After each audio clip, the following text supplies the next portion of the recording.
General Secretary, Ministers, Excellency, delegates, ladies and gentlemen, it's my big pleasure to be here, and in the next couple of minutes I'll give you some more information, actually short information about the situation when you're talking about this topic in Bosnia and Herzegovina. The only way for Bosnia and Herzegovina to access to Adriatic Sea is the municipality Neum, in the total length of coastline and 24.5 kilometers. Neum is also called the natural port and the only seaside municipality in Bosnia and Herzegovina. The sea border between Bosnia and Herzegovina and Croatia is located in the Middle East between Klek Peninsula and the Pelješac Peninsula, which means that the Bosnia and Herzegovina Sea is surrounded by Croatian territorial waters, and Bosnia and Herzegovina cut Croatian coastline in two parts.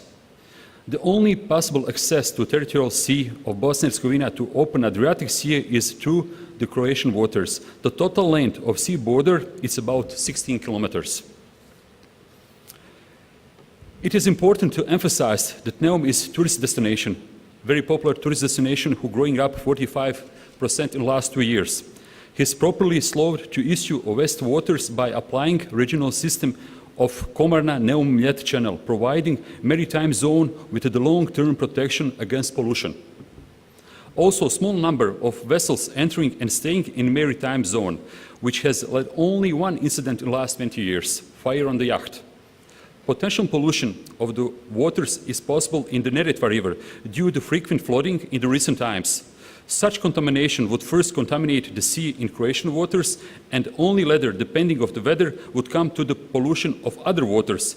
In event of large-scale maritime pollution, the assistance of Croatia is required. There are signed agreement between Council of Ministers of Bosnia and Herzegovina and the Croatian government on cooperation in this area of protection from natural and man-made disasters. Similar situation is anticipated in the event of sea pollution by oil derivatives or chemical substance. Expectation from the REMPAC. As I mentioned earlier, REMPAC as the implementing partners has consciously contributed in upgrading the knowledge and skills of maritime authority personnel and assist in better understanding and harmonization of international standards and regulation.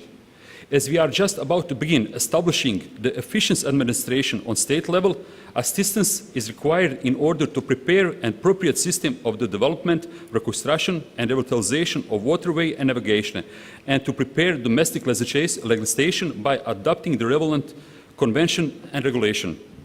It's also necessary to make future efforts in order to accept international rules and regulation in terms of special measures to exchange maritime safety and security at sea, in line with International Convention for Safety of Life in Sea and International Ship and Port Facility Security Code.